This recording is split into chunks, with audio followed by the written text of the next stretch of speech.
Assalamualaikum warahmatullahi wabarakatuh. Perkenalkan, nama saya Jipa Soekarwati dengan NIM 2307079, kelas PPKN 2003. Di sini saya akan menjelaskan tentang konsep generalisasi dan teori ilmu politik. 5 konsep dasar ilmu politik. Yang pertama itu ada negara.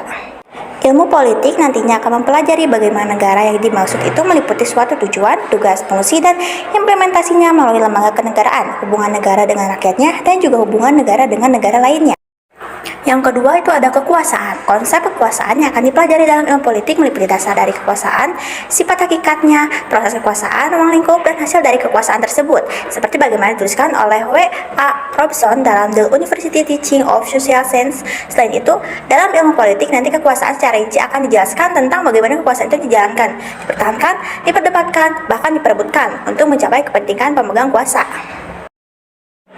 Yang ketiga ada pengambilan keputusan. Dalam ilmu politik kemudian akan dipelajari proses mengambil keputusan yang akan menghasilkan kebijakan-kebijakan yang menyangkut tujuan masyarakat atau kebijakan seperti apa yang harus diambil untuk mencapai tujuan itu.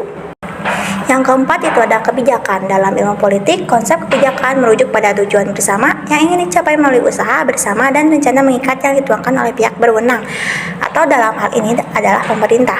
Konsep ini secara umum kemudian dikenal juga sebagai kebijakan publik atau public policy. Dan yang kelima atau yang terakhir adalah pembagian atau alokasi. Dalam ilmu politik, konsep pembagian atau alokasi berkaitan erat dengan pembagian dan pengalokasian nilai-nilai values dalam masyarakat agar tidak menyebabkan terjadinya konflik. Miriam Budiarjo secara khusus menjabarkan bahwa dalam ilmu sosial value merupakan sesuatu yang berharga, dianggap baik, benar, bersifat abstrak, dan juga konkret.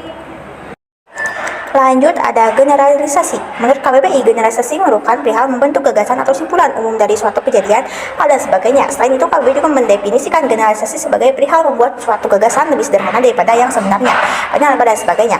Motif buku Think Smart Bahasa Indonesia karya Ismail Kusmayadi, generalisasi atau biasanya disebut juga meluas merupakan sebuah bentuk pergeseran makna di mana makna kata pada saat ini mengalami perluasan atau lebih luas dibandingkan makna kata pada awalnya. Dilanjut dengan ada teori-teori ilmu politik. Yang pertama teori politik empiris yang mengacu pada bagian-bagian ilmu politik. Yang kedua ada teori politik formal, kadang-kadang didasarkan tumpang tindihnya dengan teori sosial maupun teori publik. Yang ketiga ada teori politik normatif. Tugasnya adalah menjelajah apa makna kebebasan dan kemudian menerapkan pada masalah-masalah praktis.